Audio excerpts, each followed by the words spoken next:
Well, good evening, seniors. In case you've forgotten who I am, I'm Mr. Henry, your English teacher. I'm glad you're here. If it weren't for this COVID pandemic, we would have already been finished with the AP Lit exam. But as it stands, we've got a little less than a week, and I just wanted to give you one more push to help you on next week's exam. What I have in mind for this presentation is two parts. First, I want to take you through just the logistics, the ins and outs of testing since we're testing from home this time around. And so I'll take you through much of what the College Board has already put out there for you. And if you've read that or if you've watched any of those videos, then some of this will be repetitive, but it's not going to hurt you to hear it again. And then secondly, in the latter half of this presentation, I want to share with you everything I can think of in terms of close reading of prose passages and in terms of crafting critical analysis essays. So we've got those two parts, and so let's get on with it. First, the ins and outs and the logistics of testing. Okay, as far as the ins and outs of testing, I'm going to show you three things. I'm going to show you a quick exam overview, what to do then before the exam, and what to do on the day of the exam. So, in a general way, in case you haven't heard, we are testing on Wednesday, May 13th, next Wednesday, and the test will begin at 1 o'clock. However, sign-in begins at 12:30. And so you need to be prepared to sign in well before 1 o'clock. The AP Literature exam is a single essay, one essay, and what you'll see when the test begins, you'll see a prompt followed by a fictional prose excerpt. And it'll look something like this. So you see at the top of the page the prompt. It begins in the following passage from Cormac McCarthy's novel, The Crossing. And then below that, you see the excerpt from that novel. The excerpt that you see on the test next week could be a little shorter than this, or perhaps more likely, it may be a little longer than this one, filling up the whole page. Whatever the case, this is very much what you'll see next Wednesday when the exam presents itself.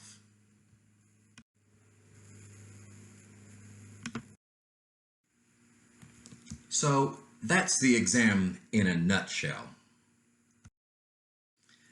Now, I intended to embed a College Board video here, but there was a problem in doing that.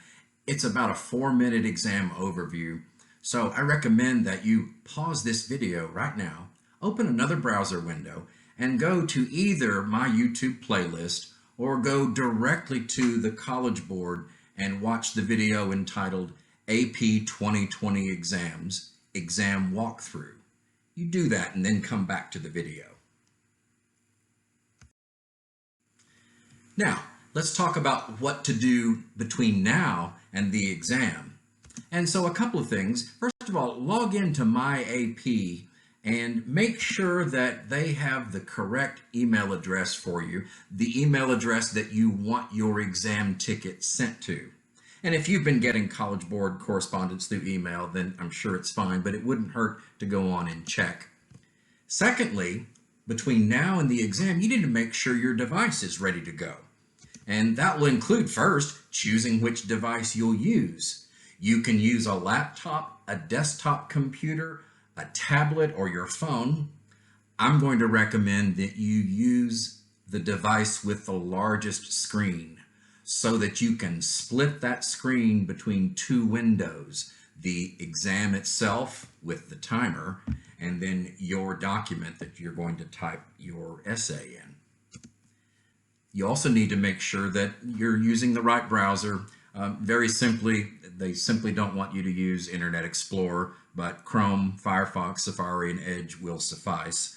Along with that, you want to make sure that your browser is up to date. That could cause a problem with connecting to the test. If you use Grammarly, the College Board has advised us that you need to disable the Grammarly plugin. Here's why. It's not about the College Board not wanting you to have spell check or grammar check capability. It's not that.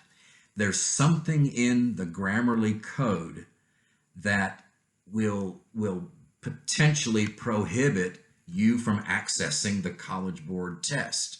And so you want to remove the Grammarly plugin. You'll also want to decide which word processing app you're going to use. You can create your essay in Google Docs, Microsoft Word, or any other simple text processor.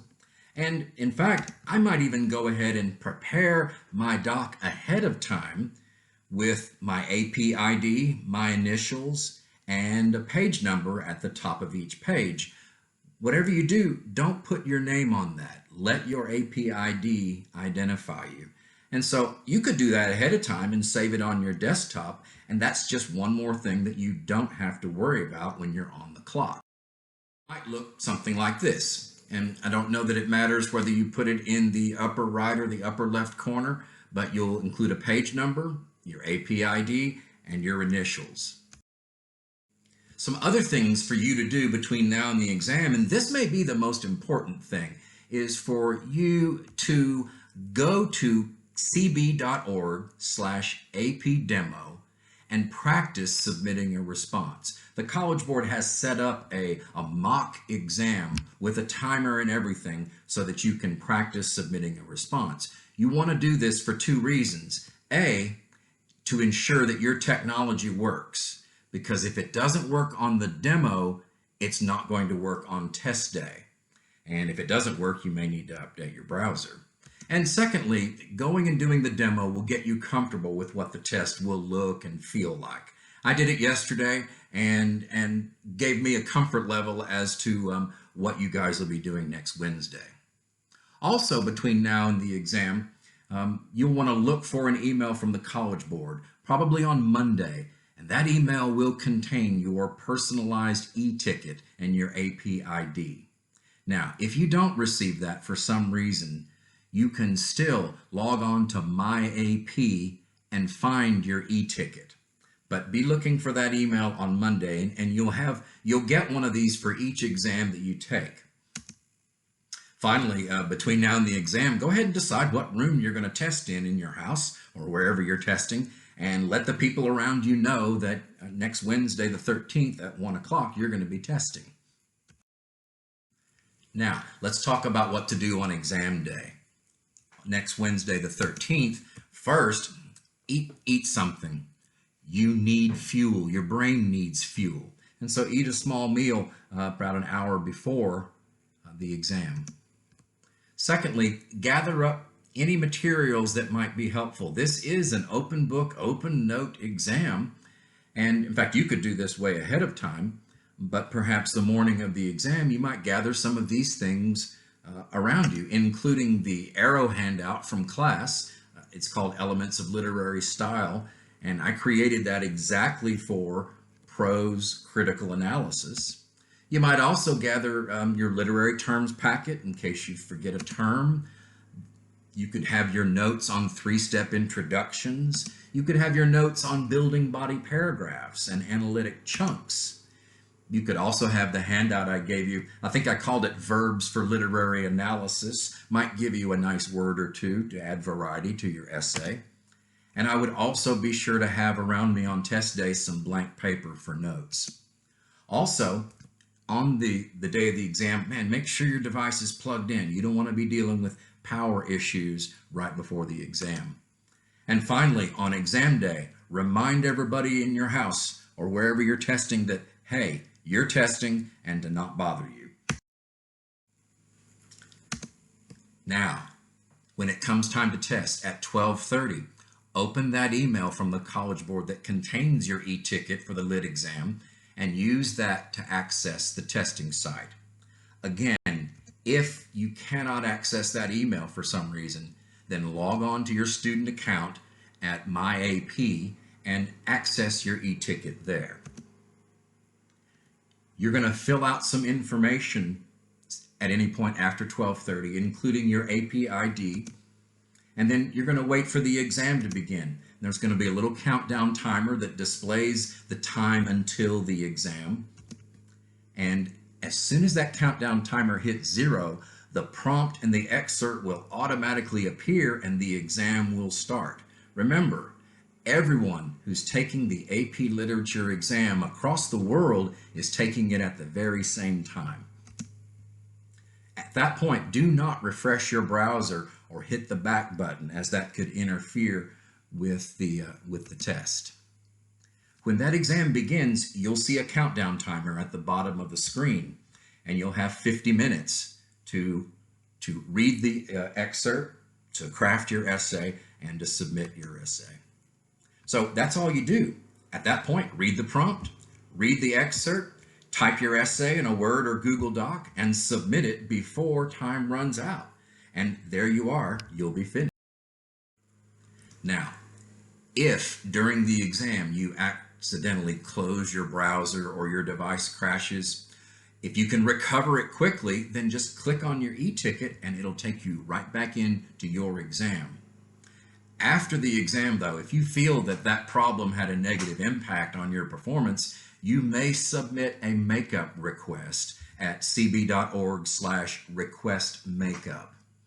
And I would add here that they're not going to give you a makeup exam simply because you didn't submit your essay in time. However, if there was some kind of technical glitch, you can request the makeup. Now, let's go to the second part here and deal with what you're actually going to be doing on this exam. And notice that I've kind of split this into two things. There's the close reading, and then there's the essay writing. And I'm going to spend much of the remainder of this presentation talking about what to do before you actually begin drafting your essay. And so it's going to be all about reading, annotating, and planning, and allocating your time wisely. As I've suggested to you all along, you need to spend minimum of 10 minutes, maximum of 15 minutes reading, annotating, and planning. And of course, that'll leave you 35 to 40 minutes to write and submit your essay. The first thing that I would do is, if I had a printer, I would print the prompt and the excerpt. You can take a screenshot of it, you can highlight it and copy it and dump it into a Word doc and print it. We're so used to annotating on the page itself. If it were me, I would be more comfortable taking notes on the page itself. However, if you don't have a printer, then have some blank paper with you and do your annotation on the blank paper itself. You're going to have to take some notes in order to write an effective essay. So you start by carefully reading the prompt. That prompt is always going to say something like, analyze how the literary techniques do something. Like, how do they reveal a character, or how do they create an atmosphere, or how do they convey the theme? So read the prompt. Begin to read the excerpt slowly and carefully, marking anything that stands out to you and making a note about it. I'm going to suggest a single slow and careful reading versus a two-reading method where you read it once quickly and then go back and read it more carefully. I think once through very carefully will suffice here. Now, what are we going to mark? What's worthy of marking? And guys, this is the stuff that we always talk about. I would mark when I hit something about setting, I would annotate that. And by setting, I'm talking about time of day, time of year, season, and specific locations in terms of place. And then ask yourself, do any of these have symbolic potential in the passage? Connotative language is also going to be worthy of you making a note. And you need to ask yourself, when you hit those words that drag along implied meaning, you need to ask yourself, what effect does that word create? How does it make the character or the situation seem? And make yourself a small note. Certainly, you want to annotate any figurative language that you encounter, including metaphor, simile, personification, synecdoche, pun, paradox, etc. And ask yourself, why compare or contrast the thing in question with the figure of speech? What effect does that create? And jot down a quick note about it. And finally, you'll want to mark any unusual syntax, like particularly long or short sentences, polysyndeton or asyndeton, run-ons or fragments, maybe some unusual punctuation like dashes or parentheses, or even the use of italics. And ask yourself, what effect do those techniques seem to create in that sentence or even in the work as a whole? Now, after you've made your way all the way through the excerpt, marking these 4 things, you want to ask yourself these questions. And you're almost done with note-taking at this point. First, you want to ask yourself, what are the 3 to 5 dominant images in this passage? Don't take the time to make that comprehensive image list that we may have practiced on. Instead, just make a short list of 3 to 5 things, and most importantly, ask yourself, are these images symbolic of anything? Could they represent something? You also want to ask yourself, whose point of view is the story told from? Is it a first or a third person? If it's a third person, how much does he or she know about the thoughts of the characters? In other words, is it fully omniscient or is it a limited omniscience? And jot that point of view down in your notes so that you can at least casually drop it somewhere in your essay. You may not write a whole body paragraph about point of view, but you can certainly drop it somewhere in to demonstrate that you understand the point of view. I would also ask myself, after I've annotated, is there a shift or a turning point in this excerpt? And if there is, that could provide some insight into its theme. It could also give you maybe even a structure for your essay. And finally, perhaps most importantly, I would ask myself this: what is this excerpt really about? And I would jot down 3 to 5 what I'm calling big idea words, like loneliness, jealousy, spirituality, mortality, marriage, innocence. Jot some of those down, and you'll end up using them in your essay, particularly in the introduction, in the conclusion. In other words, what I'm pushing you toward is some kind of thematic view of the excerpt. Now, I realize that this kind of reading and annotating, it takes time. But trust me that the payoff for this investment of time is a more detailed, more observant, more astute essay. Now, you're almost ready to write at this point, but you need to formulate a thesis before you begin writing your essay, because you've got to know what your point is. And so to formulate a thesis, you've got to ask yourself, what literary techniques are most prominent in this passage? Is it the water motif? Is it the hyperbolic language? Is it the symbolism of the mountain? Is it the frequent sentence fragments? Is it the shift in the middle of the passage from the physical to the spiritual? Is it the contrast between the 2 characters? Is it the personification of the wind? Ask yourself those things, and then pick 2 of them that stand out the most and build your thesis, and thus your essay, around those things. Like the rich symbolism of the mountain and the stark contrast of the 2 characters.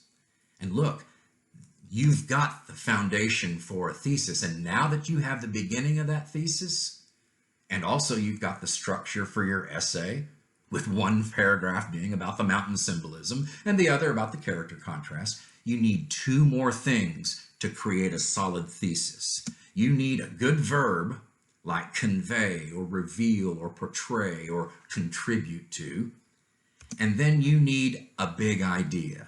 And that's where you'll consult those 3 to 5 words that you wrote down for what the excerpt's really about.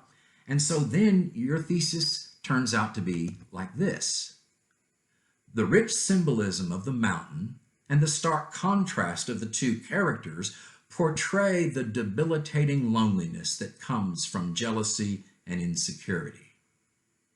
Do you see it? Do you see the structure?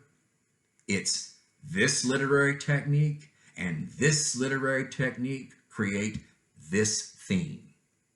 and you'll have a solid thesis now. And once you've got your thesis, the rest of the essay, and you'll need to begin, and you'll have only about 35 minutes to craft your essay, because that's going to take you about 15 minutes. Now, a side note on that. If you find yourself still annotating at 15 minutes, you need to stop, scribble out a thesis, and begin writing. You don't want to drift too far and not give yourself enough time to craft your essay. Once you start writing the essay, do this. Write a 3-step introduction. You guys know what I'm talking about.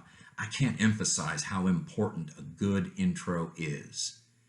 It's called the primacy effect, and it creates an impression in your reader's mind of you and your essay. And so you know what I'm talking about. Start step 1 with a nice thematic statement, a hook. Step 2, introduce the title of the work and the author's name and give a brief context. And then step 3, deliver that thesis. And then at that point, break off a piece of your thesis and create an overarching topic sentence for body paragraph number 1. At that point, build body paragraph number 1 in chunks. You remember chunks.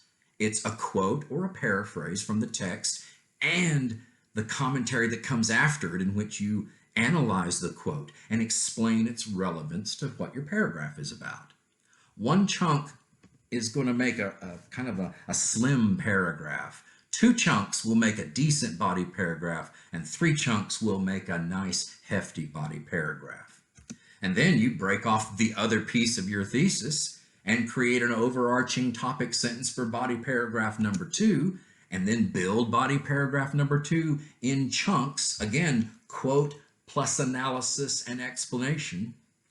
And then finally, conclude your essay by first touching on the 2 techniques again, and then leaving your reader with a final thought about the excerpt's theme, a final thought about us. If you'll recall my example thesis, it had to do with jealousy and insecurity creating loneliness, and I would leave my reader with a comment about those things. A quick note on timing, and this will be near the end of the presentation today. If possible, have the testing window and your Word or Google Doc window open on your screen at the same time. That way you can write your essay while keeping an eye on time. If that's not possible, then use the timer on your phone and synchronize it with the test timer so that you keep yourself on track. Again, don't take more than 15 minutes to read, annotate, and plan. However, I wouldn't start writing my essay after 4 minutes either. Finally, at the end, the timer is going to turn red with 5 minutes left. Do not continue writing much past this point. You must leave yourself enough time to copy and paste your essay into the test window and hit submit. Now, let me make another comment about that. You saw, or you're aware that that you can submit your essay 3 ways. You can attach a document, you can cut and paste your document, or you can take pictures of it with your phone and submit it that way. Submit a handwritten copy. The handwritten thing, again, I'm going to emphasize that I think that requires too many steps. And besides, you'll be having to read the excerpt on your phone, and that's not a good idea. And so you're left with either attaching a document or copying and pasting. And I'm going to recommend that you copy and paste. I think it's the fewest clicks to get you to the submit button. Finally, if the timer hits 0 and you have not hit submit, then it's too late. There is no grace period here. So think of that last 5 minutes as the grace period. And it'd be far better to submit a partial essay than trying to quickly and hectically finish and then missing the submission window altogether. Whew! That was a lot. I really wanted to compress into a small space all that I could think of that would help you with close reading of a prose passage and writing a critical analysis essay. Listen, what I really want you to know is that everything that we did, everything was designed to feed the 3 skills that you're going to be tested on next week: reading, thinking, and writing. And so I hope as you click on your e-ticket next week and you log into that exam, I hope you do so with great confidence in your skills. I hope you have that confidence, because I certainly do. Good things are going to happen. So you guys, man, be bold on that test. Trust yourselves, and you own this thing like a boss. And I'll see you soon.